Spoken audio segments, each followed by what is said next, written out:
Okay, so Master Mason note coming at you here this morning, or this afternoon, excuse me. Sorry, got some piece of soup in my throat here. But real quickly, I wanted to do a video for Bluestone recruiting, Bluestone Mason recruiting. Every once in a while, I love to, I like to study drill sergeants, recruiters, and things like that. It's a really important skill, but I wanted to have this notation. I was watching this guy. He's an Air Force recruiter. And I was also talking to one this morning about some of the things, got a tattoo on my neck, some history, and things like that. And so I wanted to cover the information, what it kind of looks like out here in the real world. So we have a couple of phases ourselves out here.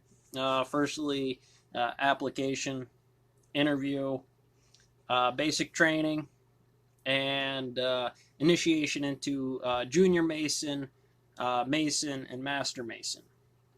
All right, and so this isn't something exclusive to Bluestone. This is really more of a factory workforce, mill, because you can quantify the mill as operations. They're quantum operators, essentially.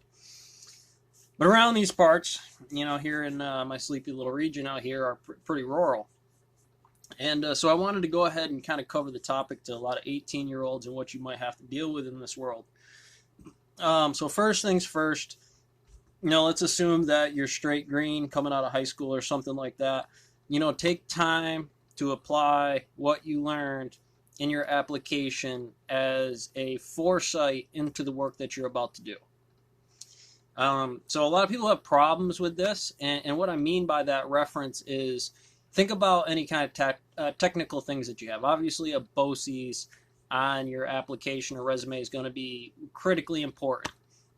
When you're going into any kind of physical industry or something of that nature, which you're really not going to know out front. You really don't know, and given things later on in the test, we're going to talk about where that becomes relative on the floor and whether you're going to want to take a lot of time to deal with that and how much of it you're realistically going to have to deal with before the aspect of really kind of looking at where you'll position yourself as a manager later. They're not going to give you rookies. You're going to probably wind up taking a two-man spot by yourself. And that's a lot of job. You want the raise, you want the function to be more than an $8 an hour worker. Here, there's really no chain of command beyond what's right in front of you on the table and the jobs and positions that are there. Now, later on, if you're doing things correctly, you can use that stuff later on, but it'll also be a determination of how you leave things. There is no laws about 2 weeks notice and things like that, but it certainly makes a difference in training and the respect that any company is going to have. So that's your education, the same way as standard. You looked at your test, you looked at your grades, you looked at your function, and to be honest, they're not going to look up your GPA.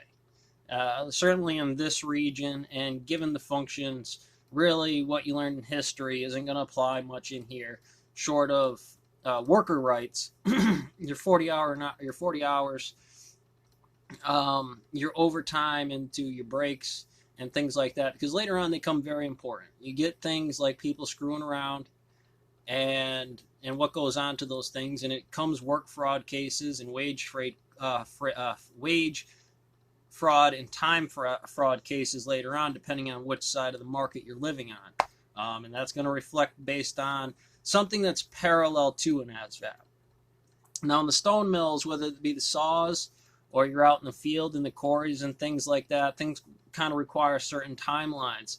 And as a standard model, generally what I like to present as I'm training somebody for this material, and I say, there's a timeline to how long it should sensibly take you to program a saw or learn the details of a given operation. There's really not too much difference between the button pushing and turning on torches and knowing the on and off program, because essentially you're doing the same mechanics. These are the kind of operations that have to deal with stress loads, with stoichiometric ratios and the torches and things like that. And you're probably not going to learn a lot of that. And essentially, striking the torch doesn't require you to know gas law or any other field like that. But if you're getting it wrong, then you've gotten gas law for this compression of this vacuum chamber wrong. And it's a huge thing that a lot of kids get wrong. And while understanding the psychology that this is a marshmallow experiment, this is quantifiable and calculable based on timelines over the time period that you're going to stand in here. And so when you get in here, let's assume you filled out a really good application, and that quantifies this. Maybe you have some work experience coming into these places. Make sure that you're really hubbing those things down into the specific position that you're trying to look for. And when I say specific position, I mean specific house. There might be multiple jobs, and if you're looking for managerial aspects of a thing, they all quantify to the bottom brick. The timelines about those things means I know how to pick up that brick. I understand that I've tested this system myself and I've walked this through. And I can also do that with parallel models, studying in school, your PTs, your physical education, and how long you're staying on those things. Phys ed is a syllabus like any other syllabus. It kind of follows some rotations, S, S plus, and so on and so forth into those small windows. When you have a lot of competition, this is just a game of football. You know, what quantifies S plus even when you lost? I want to see motivation. I want to see determination, and I want to see the proper attitude that goes into those functions. And the same thing presents itself in any other job that you do. You have to understand the manager does as much rock work as anybody else. Sometimes it's just paperwork and phone calls, marketing systems, and understanding behavioral fundamental failure analysis, whether it be in the person you have on the job or what the job is given its timelines to say you will have your order at a certain time. And to the employee on the floor, the mason on the floor, the junior mason on the floor, your timelines make big differentials in that number. The truth of the matter is you're not worth it until you're worth it. It's going to be hard. It's going to be miserable. You're going to get muddy. It's going to be hot. You're going to be wearing a hoodie in the middle of summer. There's silica going around. Know your own PPE. You know, you got to figure out not just what equipment you need, but how do you equip yourself to note these environments so you can then properly adjust to those functions. It's a test. If you start getting 83 or lower on these tests, it's going to make differentials in your raises, your safety, quality, and quantity, and all other aspects. All right, so that's your basic application. I want to hear you say some stuff like that to the manager, the owner of a company, or myself as I'm out there recruiting, because sometimes I've had to ask the boss, you know, do you want me to just go down to the grocery store with a sign saying we're recruiting, or can you go and put this in Indeed.com or in a newspaper where it's relative, because you got to put the rock where it's supposed to be on the pallet, otherwise it's not, and it just never will. And I'm sure somebody's going to give you some positive advice on this. Most of you 18 years old, green, you have a good opportunity on things, but you're in a market where there's a lot of people with a lot of work experience that comes in here, and it's really a ratio of which one I'm looking for at the time and how much experience you have. And later on, why didn't you use that experience to stay or leave accordingly on proper timelines? And this is a notation later we'll get while we're doing basic training. Now, for a stonemason, a 90-day clip is nothing. You know, you're going to spend a lot of time in these places doing the same job over and over and over again for 90 days, and you're going to have a lot of weather conditions. You know, conditions outside are going to make a difference, whether things dusty or not dusty, or how you're looking at the material to properly grade things outside.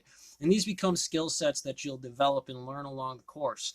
And you will have to listen to somebody, in many cases, in this avenue, before you'll ever really be able to do it. Just listen to the order. It's better to be wrong because you're following your superior's orders that are wrong than to go off and free think and make that mistake yourself. You'll have time for that later.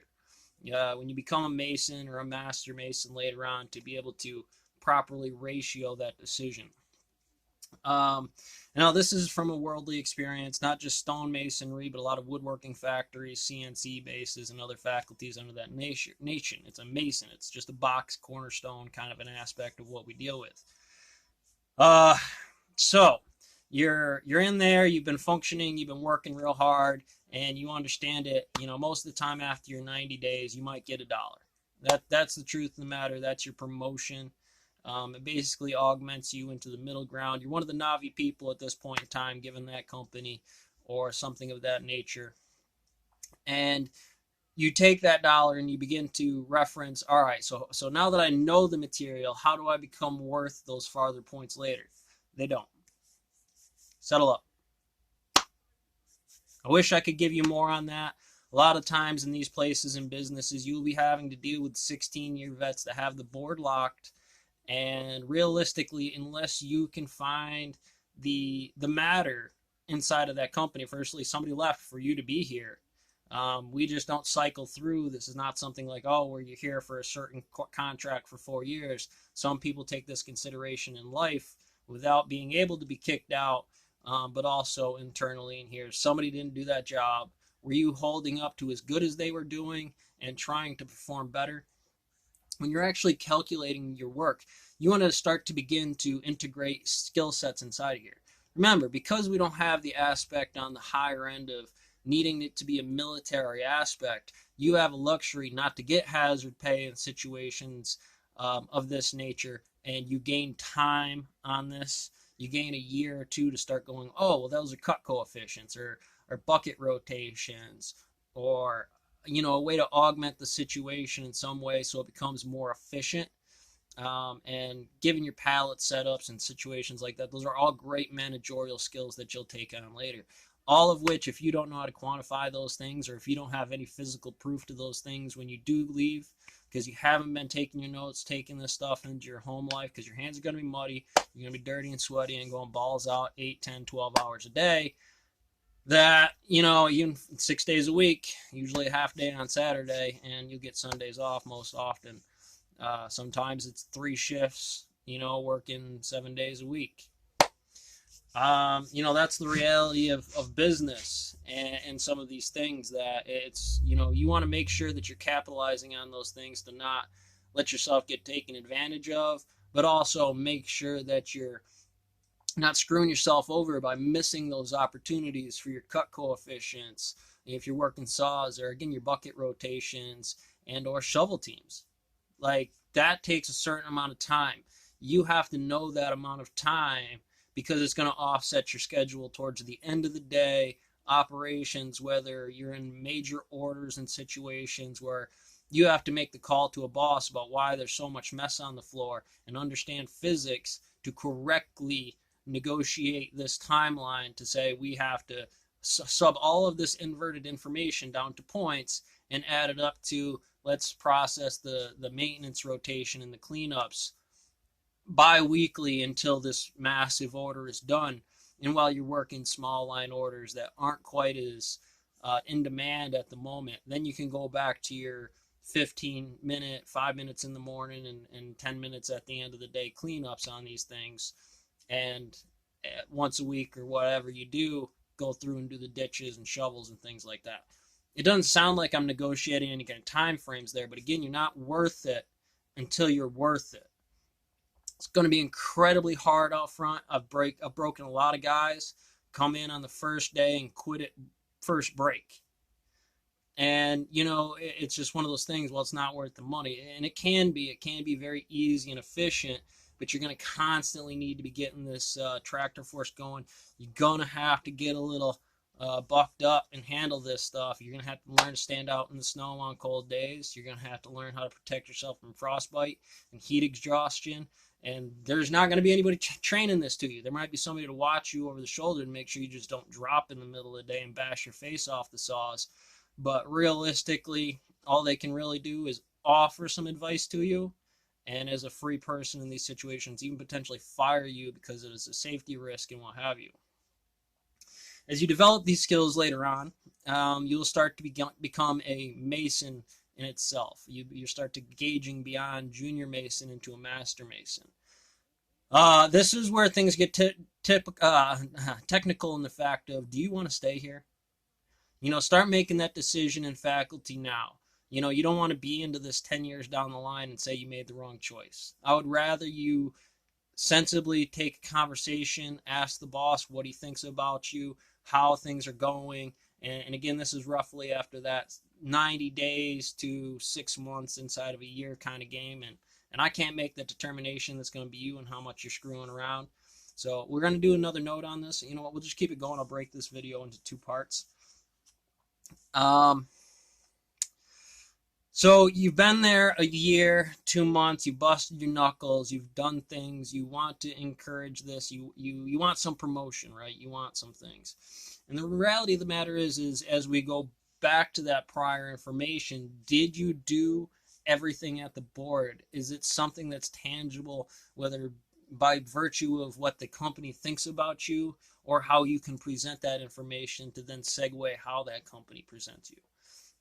Later on, you might have to know things about wage fraud and time fraud cases because it might be your leverage. I wish I could tell you that, oh yeah, here's an opportunity for you when the company is set in the size that it is and the personnel that they have and these other things. The reality is nature's cruel. We're out there punching mountains every day, strip mining fields and getting out there with dozers and beating stuff up. And we have to go ahead and reclimate that material, but you can't get that material back. Once you've used that material from that ground, it's gone. So you have to have the mindset and mentality in your personal home life under control to really make that decision and make sure you're taking these faculties. There's not going to be a drill sergeant handling this. Managers are smoked and busy, and generally they're going to have their own home life to consider. And not everybody's in this so that they can take the same military standard into what this is. They've chosen not to do that for some reason. And maybe it's just topography. Some people are lucky enough to be living on a gold mine. That's just your property. And other people aren't. So again, as a stonemason, it's not always about rock. It's about that area and that field. We can have a combatives class in here just in this open field. But how do I gauge that material? How do I make sure that's set up? If I don't got the ground contracts down and the overburden problem worked out of, where's this rock, the drainage layer of the ground, or, the quarry site faces based on the blocks we're removing from the mountain face. Well, we're blasting to determine which direction the vein and things are going. You're going to waste too much money. And the same thing applies to you as a mason. That you have to take your home life into consideration to augment this, to say, I'm kind of settled up on this. We'll take the cost of living raises as they come, but also try to interject as many dark matter or diversified inconsistency points on the board, because, again, that's when you become more efficient. I'm making all my bucket turns right. I'll fill up one, and instead of just letting it overflow or just take my bucket and dump that one and have all my sets all messed up, we'll go ahead and we'll have a pile in front of us and we'll kick that out. Or you're working saws or something of that material, or a safety officer's position, maybe you want to go that way with it, and it becomes, well, what is this person doing in this station? How are they referencing when they bring pallets and burning rock and setting rock up on the table? Because there can be super horribly inefficient models to do that, and it may be the standard line. And can you make improvements on that? Now, later on, you get into things of how important you are when that time window has become so prevalent in that timeline and the efficiency on that it is worth it for you to get a little bit more. But let's face it, even in 2019, I was only making $15, $16 an hour as a master stonemason in these places comparatively to some kid that works in McDonald's. You will have to make this choice in life. If you got kids and you got girlfriend and those other things like that, and you're not prepared for this, you have to embrace the suck on this one. I've watched it in too many guys, and I've watched it in too many bosses in the company fail to properly understand this number, and it's an epidemic in leveling the curve, just like any plague. Mathematics is one of those aspects. But let's say for some reason you've decided to make this career and stay in here. You're settled up. It's a hard job in a lot of ways. You get a lot of respect for that. You get a lot of people that understand how hard and miserable it is because of the turnover rates in these things. And a lot of people have decided to work that career for a while and correctly leave because of some of the compounding faculties in there. and you want to make sure that not only you're thinking about the company individually, but yourself as a company inside of this, that what you do is the safety officer. What you do is referencing what OSHA does or MSHA does, and making sure that inside of those places you understand the physics about how they do. This is not just about skid steers and how you present on a whiteboard for the class and some stupid several questions that reference, oh, well, that's the triangle of stability. When the reality of what the triangle of stability is while you're out there working those machines, there's you, the skid steer, and what rock you're picking up. And I've seen people do the same rocks I just picked up and break machines, break rock, do those things because the situation was too unstable. They were going too fast, or they had too much pressure on them for what they were doing, so they tried to get risky with these situations and didn't necessarily have the confidence to stand correctly in that position and understand that timeline, or augment their day line to stay an extra hour or two. In some companies they allow this, in some companies they do not, and it's something you're going to have to figure out and embrace as this comes up, that you are the one that has to do this. There's not going to be a drill sergeant, a manager always holding over you to take care of you and make sure that your home life or your job life or you're just always safe. Usually a lot of times it's one manager or one master mason to who knows, and there is no lieutenants, NCOs, E1, E2, staff sergeant, drill sergeants. Often it's just you and the mountain. So you have to take that stuff in consideration. It's a hard life. You'll learn a lot about it. You're gonna learn a lot about gravity. Rocks weigh a lot, and you put your finger in some places, and that physics on a deadfall, you're gonna start losing digits. So it's gonna teach you math in a hurry about what math really is in this environment and those other things. You're going to take those skills later on. And hopefully, if you've done things correctly, it's going to gauge you into somebody who has a mastery under that idea. Here at Deadfall Technique is something under the ideal of going down the road, paying attention, drinking and driving, hanging out late at night, getting busted and arrested for getting into a fight with somebody, and then just completely leveling your crew or dumping it on some poor apprentice that was on there that could easily get them hurt, and those other faculties. It's going to be great for them if they survive it, but you might have dumped the world on them that they were nowhere near ready for. And as much as the kid, you have to think about that towards the manager and the owner of the company and some of these other things to what decisions you're making. I know because I know. Anyways, you'll go through this as a master mason, and again you'll learn to master these situations. You'll be good with recognizing what the irrational number is in that position, and you're gonna start not just recognizing it, but recognizing it and the proper ways about channeling that information, because you've probably spent so much time in that material. Often you'll hear me say something to the effect is, the training for an Apache helicopter driver in the Army is something that's a 5-year course, not because it takes you 5 years to necessarily know every nut and bolt, or 5 years of just drilling all the safety checklists every morning, but the checklist in the morning on a snowy day. The ability to fly a plane and then fly a plane in a hurricane may only present itself once or twice, 3 times, 5 times a year for you, while you're going over a 5-year course. And that's the way to average how many of those experiences you're most likely to get. Working the saws for me, I had 5-foot saws, 5-foot gantry diamond blades, putting treads in a night. And it may seem like, oh, well, that gives you loads of experience, but you only get one chance a night for 5 saws. So you get 5 opportunities to program the entire set of saws a night. And inside of that, you're working machinery, you're cleaning ditches, you're managing crew, you're separating rock and making sure the other departments and divisions inside of this are properly notated.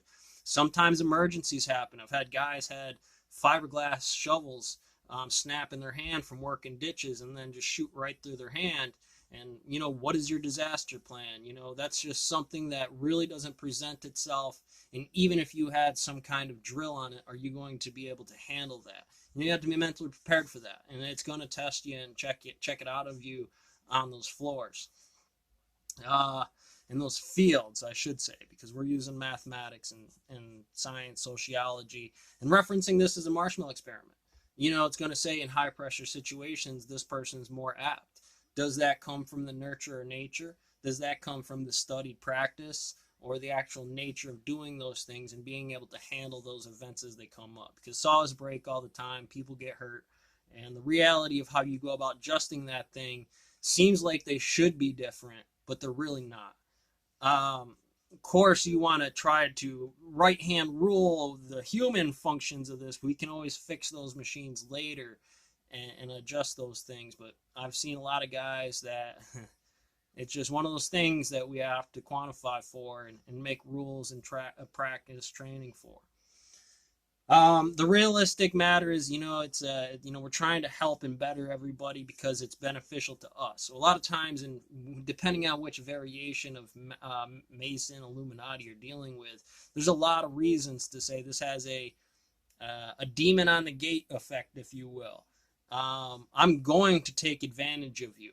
I'm going to, not because I want to, but because I have to. I have to take advantage of your working younger function inside of here to be hard on you in that condensed time period, because if I'm harder on you in there, the faster these long game effects on the other side are going to work out for me. And if I'm doing that correctly, you'll learn when to trust me, when not to trust me, and understand that that's gravity. That's just something I can't get away with doing any other way. And you will as well. And hopefully, if you survive this, you'll understand you can use me as a reference on that. Hey, I had to train under him, and when I'm in here training you, we do that the same way. And then you can benefit off of this later as well.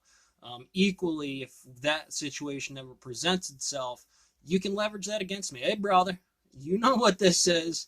That's a timeline. You gave me the hard number. I make that. So why are you going changing all these things now? We're adjusting when the timeline of physics. We're past that initial training phase, and we're past this other stuff. And make sure you recognize that, because I will take advantage of you. I mean, at some point in time, I'm going to smarten up on you, because you're going to leave me if I don't. That I'll tell you, hey, don't let me take advantage of you like that. Don't let anybody take advantage of you. Don't let a manager take advantage of you like that. And hopefully, if I've done that correctly, we'll gauge that respect inside of here, and we'll make sure that we both rise equally with this, and we both get some level of a promotion, whether it be lighter workloads, not because we're doing less work, but because it become an easier function. We're a two-person, four-legged, four-armed, ass-kicking machine, and that's what that becomes. And that's the kind of environment you want to look for inside of here like that. Beyond that, we don't have graduation for you. Suck it up, Buttercup. Go out and get in the field. That's your graduation. Go get a paycheck. There's really not going to be any food provided for you. You'll have to buy your own lunches. We will not issue you a wife. Go out and find one. Or boyfriend, whoever. I'm not particular care. Just be happy and satisfied with the matter and get your ass back to work. As much as I love to say nature and friends and things like that will be things that you do make in here, we're here to make money in business, and sometimes that friendship and that aspect is a lot of pollution inside of here. We want to have a common respect with each other, and that's essentially what certification you get. That on the field, that happens, and I could check that in physics as a boss, a manager, a master mason, against what you and your other group theory functions, whether they be saws, another person, pieces of equipment, or the building itself. How you act to shitty rock. That's all the rock there is. There is no timeline. Sometimes you have better rock, but you just were throwing rock in there and doing those other aspects of things. So I only got a couple more seconds here. Like I said, there's not going to be a big graduation party for you, but you can use these things with your resume and other aspects to take those functions and learn them and write them out on your own time. Do your study time. Be doing the push-ups. Make sure you're running cardio. That's something I agree with. It's just something I agree with across the board. Be a runner. You don't want something like a rock pinning somebody down or something like that to have you in a bad spot in a worse way when you could have been more prepared, and you knew that could have been the environment you lived in. You didn't make that choice. When you do that, that's something worth celebrating for, and owning and holding up on that end of it. So I hope this was helpful for you. Catch you on the next one.